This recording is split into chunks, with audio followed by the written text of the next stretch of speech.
জগন্নাথপুরে সরকারি রাস্তা দখলের অভিযোগ ইউএনও বরাবর লিখিত আবেদন। জগন্নাথপুর প্রতিনিধি। সুনামগঞ্জের জগন্নাথপুর উপজেলার সাদিপুর গ্রামে সরকারি রাস্তা দখল করে টিনশেড ঘর নির্মাণের অভিযোগ উঠেছে।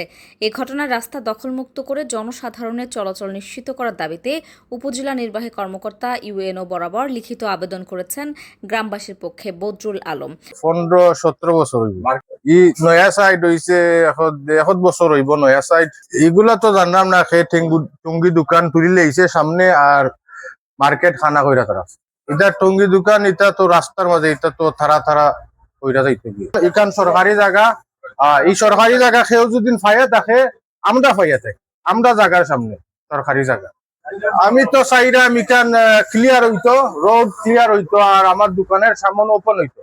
গত 16 জুলাই দাখিল করা ওই আবেদনে উল্লেখ করা হয়, সাদিপুর মৌজার JL নং 11 সরকারি 1 নম্বর খতিয়ানের 194 নম্বর দাগভুক্ত রাস্তা শ্রেণীর জমি দীর্ঘদিন ধরে গ্রামবাসী ও সাধারণ মানুষ চলাচলের জন্য ব্যবহার করে আসছেন। কিন্তু একই গ্রামের মৃত মনু মিয়ার ছেলে আব্দুল কাহার সরকারি রাস্তার উপর টিনশেড ঘর নির্মাণ করে জনসাধারণের চলাচলের প্রতিবন্ধকতা সৃষ্টি করেছেন বলে অভিযোগ করা হয়েছে। আবেদনে আরও বলা হয়, এর আগেও একই ব্যক্তি ওই সরকারি রাস্তার জায়গা দখল করে স্থাপনা নির্মাণ করেছিলেন। পরে প্রশাসন অভিযান চালিয়ে তা উচ্ছেদ করে রাস্তা জনসাধারণের জন্য উন্মুক্ত করে দেয়। এইটা হলো মার্কেট আমার মামার এই পুরা বিল্ডিং হলো তারা করছেন আর কি। এই বিল্ডিং আজকে 16-17 বছর দুই গোটা করার বাদে তারা ওখানে আমাদের টঙ্গি দোকান তুলে দিয়েছেন।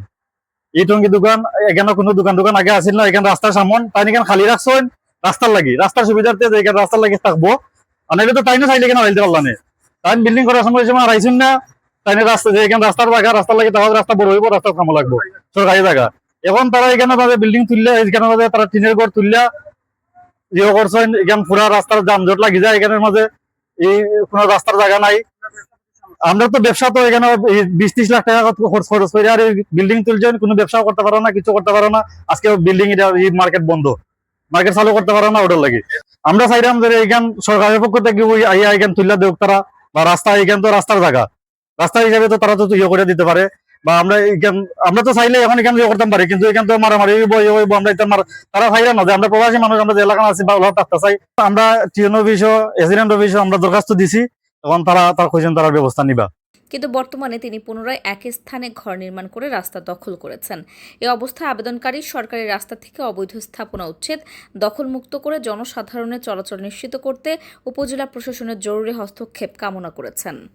আমি এখানে স্ট্যান্ড ম্যানেজারি করলাম আমার গাড়ি এখানে থাকতে তারা যায় না দোকানদারও বলতে জামজট লাগি যায় গড়ের কারণে এখানে গাড়ি তুলেও তারা কমপ্লেন করে আমার আরেকটা গাড়ি ফাঁস হইতে পারে না জাম লাগি যায় অটো আইয়া গাড়ি আইয়া এরা দুর্ভক্ত কেন করছে আমিও কমপ্লেন করছি তারা আমার কমপ্লেন মানছে না। এটা সরকারি জায়গা আপনারা এখানে নাফ দিলেও পাইবা এটা যে সরকারি জায়গা তারা কমপ্লেন করার বাদেও তারা গড় করছে তারা একটু শক্তি কইরা তারা আমার এখানে গড় তুলছে আমি এখানে গাড়ি বাড়ি রাখতাম পারি না তারা কমপ্লেন করে।